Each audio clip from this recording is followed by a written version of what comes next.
Amos and Andy Show, transcribed, written by Joe Connolly and Bob Mosher, featuring Ernestine Wade, Amanda Randolph, Johnny Lee, Lillian Randolph, Millie Bruce, Frank Gerstle, Jeff Alexander's music, yours truly, Harlow Wilcox, and starring radio's all-time favorites, Freeman Gosden and Charles Correll.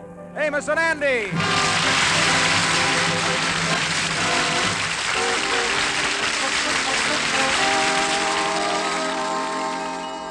Well, about a week ago, Andy Brown met a young girl, Gertrude Thompson. Despite the fact that she's years younger than Andy, he's taken quite an interest in her. They've been out dancing, to the theater together, and tonight, Gertrude has had Andy up to her house for a quiet little dinner alone. Right now, dinner is over, and Andy is helping Gertrude wash the dishes. Gertrude, could I ask you something? Of course, Mr. Brown. What is it? You won't get mad or nothing, will you? Of course not. And, you ain't gonna think I was forward, is you? Not at all. What is it? Well, you got a short-sleeved dress on, so would you mind reaching down in the garbage disposal and fishing out my cigar butt?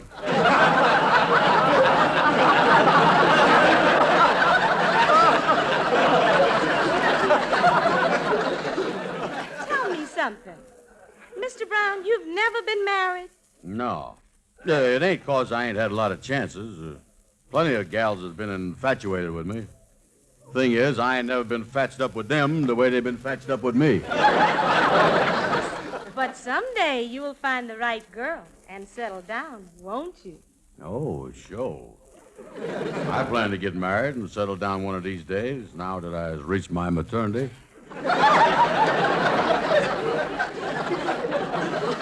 Well, Mr. Brown, if you ever do get married, have you any idea who it would be? Well, I always figured it'd be a woman. But tell me, Gertrude, is you ever think of what kind of husband I'd make? Well, to tell you the truth, Andy, that's the reason I've gone out with you so much and had you up here to dinner, to find out what kind of husband you'd make. Yeah. And just what is the verdict, my cutie patootie?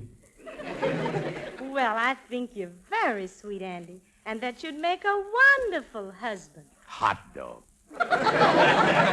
Yes, Andy, you're so charming and friendly and sweet and affectionate and cheerful. No. Andy, what's wrong? Nothing. Then what are you pouting for? You forgot handsome.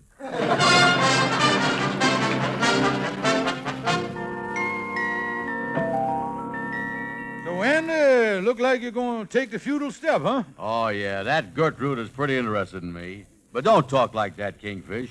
Marriage ain't bad. Well, now, listen, Andy, the only difference between marriage and them fellas that made the charge of the Light Brigade into the Valley of Death is that them boys had a horse to make the trip easier. Tell me this, what are you doing with all this junk here in your room? Spring cleaning here? What is it? No. I'm throwing out all these pimentos I got from gals in the past year. With Gertrude talking about marriage, I wouldn't want her to never see none of this stuff. Yeah, you sure got a lot of stuff from gals in the past here, Andy. Oh, yeah. Look at here. There's an old dance card, a college pennant, a rose, and this glove. Oh, boy, I got that from Tilly Maysfield. Hey, wait a minute, Andy. What kind of a glove is this? That's a second baseman's mitt. Tilly was a star with the girls' softball team. Yeah, but whatever happened to Tilly? Oh, I tried to get to second base one night, and she throwed me out in the outfield. Look here, Kingfish. A perfumed handkerchief. Mm-hmm. That smells like real French perfume there, boy. Oh, yeah. That was Gwendolyn Parker. She always wore that French perfume. She worked for a baking company. Boy, I was crazy about her. She smelled like a cross between the streets of Paris and the National Biscuit Company. Say, tell me something. They takes that perfume from whales, don't they? So to say, Andy, but I seen a dead whale once on the beach at Coney Island, and believe me, if that whale ever had any perfume, they never should have took it away from him, boy. And there's just one thing about this Gertrude. Ain't there a big difference in your ages? After all, she's about 20 and you was 47. Well, what about it? Well, don't you realize, Andy, in 20 years you'll be 67 and she'll be 40. What is you going to do then? Oh, she ain't got nothing to worry about. Even if she is an old woman, I'm going to stick by her. Come to think of it, I guess it's going to take more than them varicose veins of that gout to slow a lover boy like you down. Oh, yeah. Yeah, and when they finally put you away, they better not have no woman pallbearers. You'll liable to climb right out that box, boy. Oh, yeah. Gertrude is the only gal for me, Kingfish. Gertrude Thompson. Oh, yeah. Well, I think Sapphire know her. Do, huh? Yeah, ain't her mama that old gal in the women's club? Yeah, that's right. I ain't met the mama yet. She was out the other night. But, Kingfish, I called Gertrude, and I'm going up to see her tonight. I'm planning on popping the question. Hey, look at this box here. Look at this. Well. You look like you got the ring and everything. Oh, yeah, boy, I got it this afternoon. Let me open the box. Mm-hmm. Look at that. Ain't that a beauty? Yeah, that's a nice setting there, all right. When you going to have the diamond put in? What you mean? The diamond is in there, Kingfish. You got to look at it just right. Look here. Now, if you crouch down there and squint at it in the light, you can see it. Yeah, let me look down here. Come on, let's get... Oh, yeah. Something just winked at me there. I see the thing. Oh. It's there, Kingfish. Well, good luck to you tonight, Andy. But I got an idea at your engagement party there's going to be a lot of crouching and squinting, boy.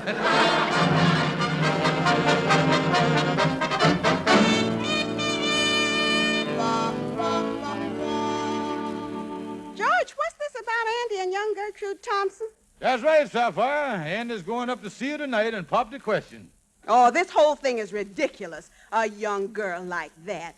Wait till I tell Mama. She's a friend of Miss Thompson's, and I know she'll think it's the worst thing Sapphire, is that bald-headed, bandy-legged nincompoop got here? Oh, hello, George. I didn't see you there. Mama, if they ever hold the primaries for the pickle of the year, you is going to get the biggest write-in vote in history. None of that, George. Say, Mama, did you hear the news that Andy Brown is proposing to young Gertrude Thompson? Now, what is that big loafer doing that for? 'Cause the gal is interested in him.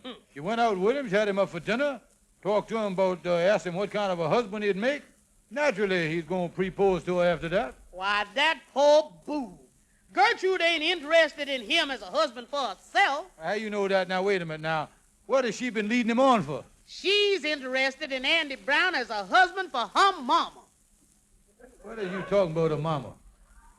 Well, I'm just telling you. Well, I had lunch with Miss Thompson yesterday. She told me all about it. She's been looking for a husband for the past 6 months. She had trouble because she's such a big, fat horse. Takes one to know one. What? I ain't said nothing. Now, her daughter's been out trying to get a husband for her. Now, ain't this something? That Andy Brown is on his way up there to propose to the daughter tonight. Holy mackerel. What that poor boob is walking into. This is the biggest mistake since the captain of the Titanic said, "Look at that big white cloud off the port bow."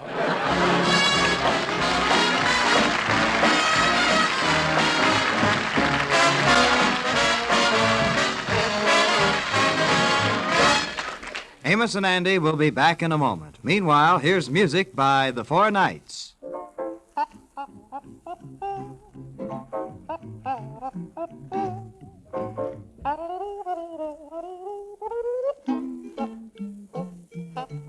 Come to me, my melancholy baby. Cuddle up and don't be blue. All your fears are foolish fancy, maybe. You know, dear, that I'm in love with you. Every cloud must have a silver lining.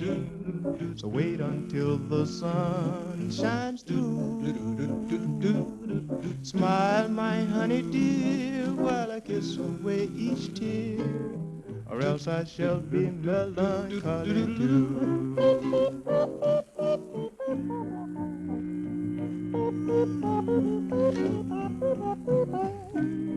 Now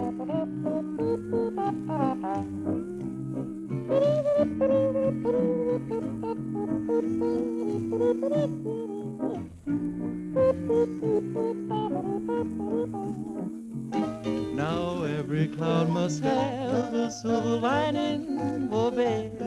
Just wait, just wait, just wait till the sun shines through. Come here and smile, honey dear.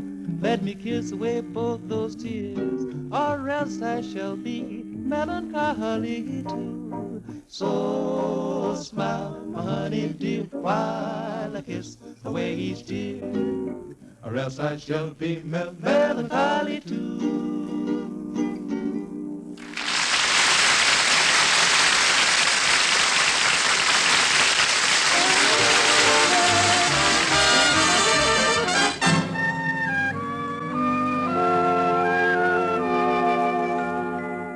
Well, here's Gertrude's house. I'll ring the bell. Oh, be still, my pounding heart. You was about to see the fairest creature in the world. Yes? May I help you? Yeah, excuse me, mister. Is the lady of the house in? I'm the lady of the house. Oh. I'm Mrs. Thompson. Oh, excuse me. Yeah, I see the lights. I couldn't see so well, you see. I is Andy Brown. Oh, Mr. Brown, come in. Yes, ma'am. Thank you. Thank you. You know, Mr. Brown, my daughters talk so much to me about you. Won't you come in the living room? Yeah. Say, where's Gertrude? She upstairs getting dressed or something? Oh, no, Gertrude went out. Gertrude went out. Well, I told her I was coming. Yeah, but she thought we'd like to be alone. She thought there might be something you wanted to ask me. Oh, yeah. Ask the mama. Yeah, that's customary. Won't you sit down here on the sofa? Yeah, sure. Where's you gonna sit? Right here with you. Yeah, well, I guess if we both exhaled, we can make it. Now, there we are. Oh, these lights are so bright. I'll dim them. Is that better? Yeah. I can hardly see it all now. Now, what is it you want to tell me, Andy? Well, Mrs. Thompson... Oh, not Mrs. Thompson. Hortense. Yeah, well, Hortense, I've been out with your daughter, and we has recussed marriage. I suppose you know why I was here tonight, to pop the question. Oh, Andy! Yeah, well, Hortense, would you mind not taking such deep breath as you was practically inhaling me off the sofa here? Andy, you so cute. Yeah, well, thank you. I guess you know from your daughter how serious I is. Well, tonight I done brought a ring. Oh, a ring. Let me see it. Well, wait a minute. Don't you think we ought to wait for Gertrude? Oh, I can show that to her later. Let me see it. Well, okay. There you is, Hortense. Engagement ring. Oh, Andy, how wonderful. Wait until Gertrude sees it. Yeah. Oh, everything's just going to be perfect. We'll be so happy. We're going to have a wonderful honeymoon. Yeah, we. You is counting on coming along? Why, of course, silly. Yeah, but what about Gertrude? Oh, you stay right here in New York. In New York? Yeah. You can drop a postcard here and there along the way. I has waited all these years, and now I'm going to wind up with postcards. Oh, Andy, I'm so happy about this engagement. Oh, let's seal it with a kiss. Well, now, wait a minute. Wait a minute, Chair. I know that you is an affectionate family, but I don't think we ought to go overboard here. Well, then let's seal it with a hug. Oh, no, look, Miss Thompson, as long as Gertrude ain't here, suppose we just shake hands, slap each other on the back, and call it an evening.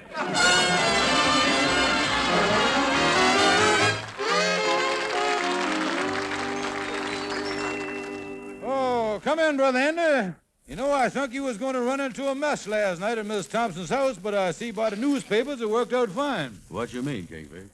Well, I was here to switching horses in midstream, but I ain't never heard of someone jumping from a Shetland pony to a rhinoceros before. What is you talking about, Kingfish? Well, it's right here in the paper on the society page about your engagement. Oh, yeah. Gertrude's mama done put it in the paper already, huh? Oh, yeah, it's in here, and let me read it to you. Say here, Miss Gertrude Thompson announces the engagement of her mother, Mrs. Hortense Thompson, to Mr. Andrew H. Brown of this city. Yeah, well, you see, when Say, Kingfish, in that sentence you just read there, didn't you put the predicator before the subjective? Or throw in a retroactive adenoid there someplace or something? Oh, and see here, Miss Gertrude Thompson announces the engagement of her mother, Mrs. Hortense. Hold it, Kingfish, hold it. Call the newspaper. They got a typographical error there. Well, it ain't no error, Andy. This is in all the newspapers. Well, wait a minute now, wait. Maybe I just don't understand this newspaper wording. Kingfish, in that announcement, the language boiled down to the fact that somebody is engaged, don't it? You was coming in on the beam, Andy. And one of them persons is Andrew H. Brown. That's me, ain't it? Still on the beam, Andy. And the person Andrew H. Brown is engaged to is Miss Gertrude Thompson, ain't it? Son, you just nosedived into the hangar. You were scheduled to do your formation flying with an old seagull, boy. Now, wait a minute here. Wait, this couldn't happen. Call my lawyer. I'm going to sue the newspaper. I'm going to sue everybody. I've been framed. Well, calm down now, Andy. I'm down nothing. How could I go up there to pre-post to the daughter and wind up engaged to the mother? Yeah, well, Andy, there's very few persons in the world that could do a thing like that, and all the others I can think of is under lock and key. Kingfish, give me that phone. I'm going to call Mrs. Thompson and tell her this is all a mistake. Yeah, well, now, wait a minute, Andy. Now, look here. Ain't no use to... Wait, just take your time there. It ain't no mistake. Oh, I tell you, Kingfish. Hello. Listen, Hortense, this is Andy Brown. Oh, Andy, I'm so glad you called. I was just talking to Gertrude, and she's so happy about our engagement. She is happy? Yes, I'm so proud of my little girl finding me a wonderful man like you. Yeah, well, Hold the phone. Hey, Kingfish, you was right. There wasn't no mistake. The daughter would just get me for the mother. What can I do? I can't marry no old gal like that. Well, Andy, tell her it's all a mistake. Tell her that she has thrown the net around the wrong fish. Yeah. Look, Hortense, the thing is... Oh, Andy, I'm so thrilled. I done called up all the relatives, and they're all coming up for the wedding. I got the little chapel around the corner, and Andy, we gonna be married a week from today. Yeah, but, hold the phone. What's the matter, Andy? Kingfish, it's too late to get out of the net. This flounder is already in the frying pan. Wait a minute. Look, Hortense, I'll call you later. What's the matter? Something wrong? No, goodbye. Well, son, what is you going to do now? Kingfish, the first thing I'm going to do, I'm going to lay right down here on the floor and give myself artificial perspiration. No.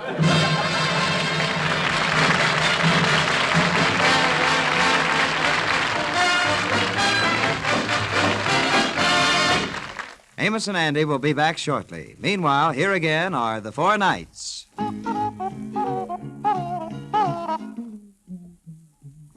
Now me and Brother Bill went hunting up in the woods of the eastern Maine. But the reason why we went up there, we thought we could catch some game. As me and Brother Bill went hunting way over in the middle of the night.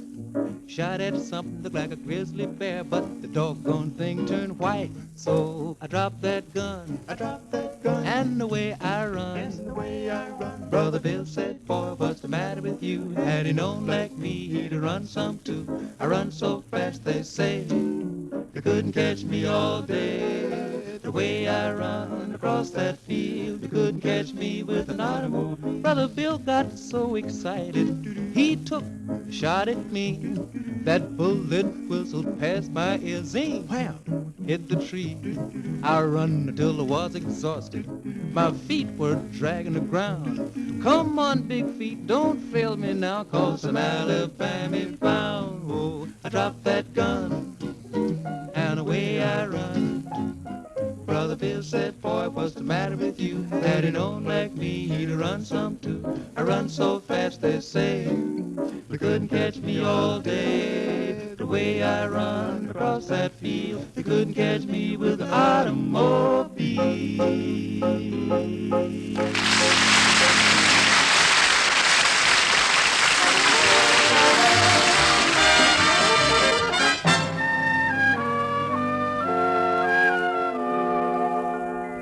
Kingfish, I'm telling you, I got to find some way to break off this engagement with Mrs. Thompson. Yeah, with the wedding setting and all them relatives coming, boy, you was on the spot, all right. Yeah, that's right. And I done sent for Algonquin J. Calhoun, too, to see if he can get me out of this mess. I wish he'd get you. Oh, yeah, and I tell you what, maybe there's a way to, Hi, boys. Here I is. What's the trouble? Listen, Calhoun, Andy thunk that he was proposing to a young gal. Yeah. And through a misunderstanding, he ended up engaged to a mother. Now, he wants to find some way to break the news to the mama that it was all a mistake. Yeah, Calhoun, it's driving me crazy. Well, now, ain't this a coincidence? My brother got into the same kind of mess with a daughter and a mother exactly 5 years ago. Well, how did it turn out? Well, something unexpected happened there, and my brother never had to worry about the situation from that day on. What was it that happened? The old lady shot him in the head.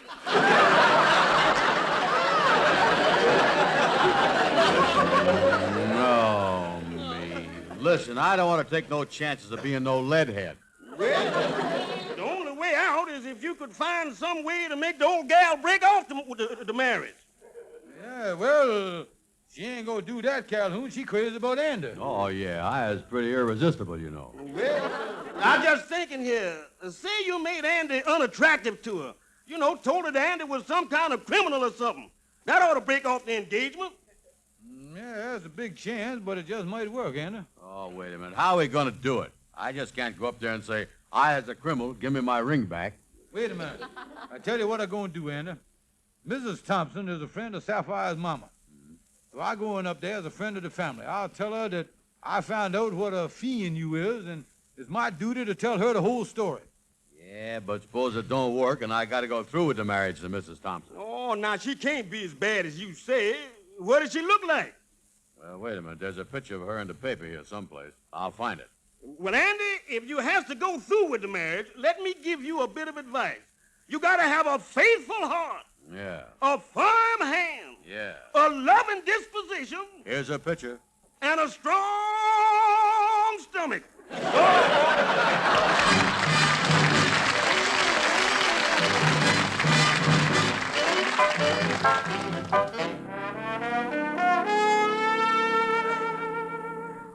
Won't you come in, Mr. Stevens? Oh, thank you, Miss Thompson, yeah. My daughter ain't home. Well, it's just as well. What I has to say is too horrible to be heard by a human being, so I think I'd better tell you first, you see. Why, Mr. Stevens, what's wrong? Miss Thompson, I has come up here as a friend of the family, and what I'm going to tell you is in confidence, and I hope that you will not ultra-violate my trust. Naturally not, Mr. Stevens. And what is it? Miss Thompson, I'm afraid I must tell you that I is suspicious that your sweet, kind, lovable fiancé is a psychopathic killer. Andy Brown? Yeah, I'm pretty sure that he is none other than that horrible fiend A.H. Brown, alias Hacksaw Harry, alias Cutthroat Cuthbert, alias Screwy Louie. Oh, Mr. Stevens, Andy is always so cheerful and so pleasant. Well, that's the way it is with this Screwy Louie. One minute he's just as normal as we is, and the next minute he's stuffing somebody in the trunk. Oh, no.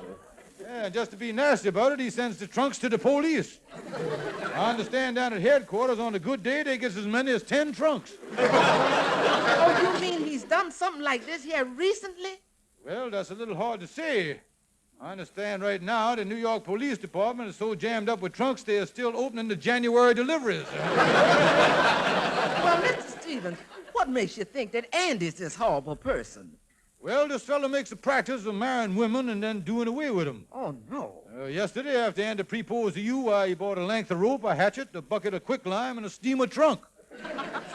Miss Thompson, if you ain't careful, you is liable to go on your honeymoon courtesy of the American Express Company. Oh, I just can't believe this about Andy. He's so gay and so carefree. Well, there's another thing that points to him. Yeah. See, this fellow's the frivolous type of killer. Oh, my.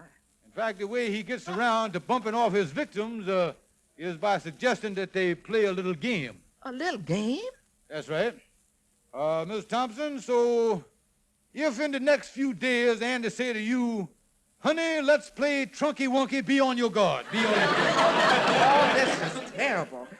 Now, he may or may not be the trunk murderer, Screwy Louie, but natural, there's going to be a big scandal, and I just thought... Oh, you're right, Mr. Stevens. I can't afford to take no chances. What should I do? Well, naturally, you don't want to mention this to nobody, but the thing to do is to call Andy up and just tell him that you has changed your mind. Tell him that you never want to see him again and all that stuff, you see? I'll do that. I'll do that right away. But, Mr. Stevens, don't you think I ought to call up the police? Oh, no. Don't do that. No. They'll take care of it. And anyway, they're probably too busy unpacking trunks to answer the phone.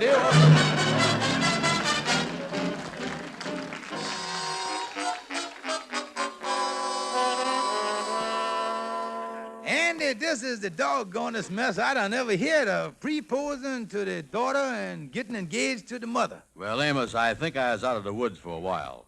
With the Kingfish telling Mrs. Thompson that story about me being a trunk murderer, she done called the whole wedding off. Yeah, well, that was a stupid thing to do.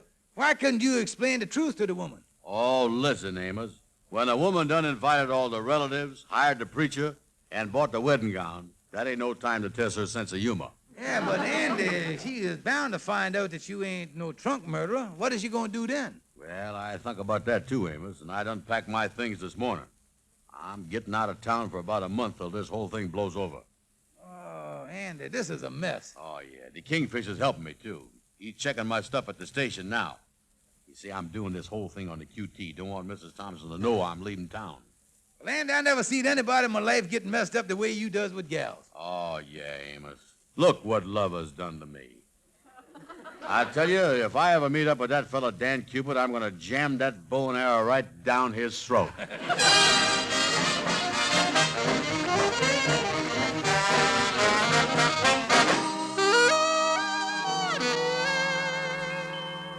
Well, I got all my things from a room here. Done paid the landlord, and Kingfish took my trunk and stuff down to the station. Now, if I can just... Come in. Yes, sir. I'm Lieutenant Barrett of the New York Police Department. I'm looking for Andy Brown. Yes, sir. I'm Andy Brown. What can I do for you? Well, we got a rather hysterical call from a Mrs. Thompson saying something about you being under suspicion as a trunk murderer. Oh, that. Oh, no, sir. That's just a story a friend of mine made up. Ha, ha, ha. Kind of a joke, you know. Well, that's a peculiar kind of a joke. You're sure you're on the level here? Oh, yes, sir. I ain't no trunk murderer. I don't know nothing about no trunks.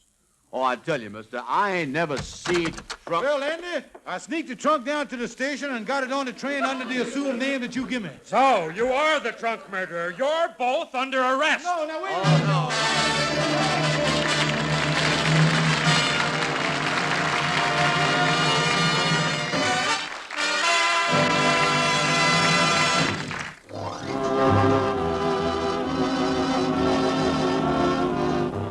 You've been listening to the Amos and Andy Show with all the Amos and Andy characters, the Four Knights, and Jeff Alexander's orchestra. Join us again next week for Amos and Andy. This is the United States Armed Forces Radio Service.